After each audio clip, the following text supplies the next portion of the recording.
నాగోలు వైఎస్ఆర్ కాలనీలో దొంగలు బీభత్సం సృష్టించారు. ఇంటికి తాళం వేసి బయట పడుకున్న దంపతులు ఉదయం లేచేసరికి తలుపులు పగలగొట్టి ఉండడం చూసి షాక్ కు గురయ్యారు. అర్ధరాత్రి సమయంలో ఇంటి తాళాలు పగలగొట్టి ఇంట్లో ఉన్న 3 లక్షల నగదు, 5 తులాల బంగారం, 20 తులాల వెండి ఆభరణాలు దొంగలు ఎత్తుకెళ్లారు. స్థానిక పోలీసులకు ఫిర్యాదు చేయగా కేసులు నమోదు చేసుకున్న పోలీసులు దర్యాప్తు చేస్తున్నారు. కాగా ఆ డబ్బులు, నగలు కూతురు పెళ్లి కోసం దాచుకున్నవని యజమానులు కన్నీరు మున్నీరుగా విలపించారు.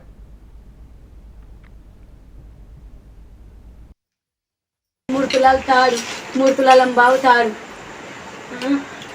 అర్ధులం కంటే ఎక్కువ ఒక కమ్మల చేత, అర్ధులం ఒక కమ్మల చేత, పావులెత్తు కమ్మలు, పావులెత్తు ఉంగరం, 25 తులాల పట్టగొలుసులు, 3 లక్షల రూపాయలు, 3 లక్షల రూపాయలు, మళ్ళా బ్యాస్ లైట్లు 3 తులాలు, 2 తులాలు 3 తులాలు ఉంటాయి. అవి పట్టీలు చెప్పిన పట్టీలు 25 తులాల పట్టీలు,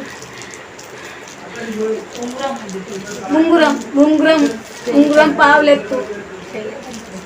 పెళ్ళి కానీ నా బిడ్డ పెళ్ళి అయితే నా బిడ్డ పెళ్ళి చేస్తానని ఇవన్నీ తెచ్చుకొని ఇంట్లో పెట్టుకుంటే 10 దినాలే పెట్టుకుంటే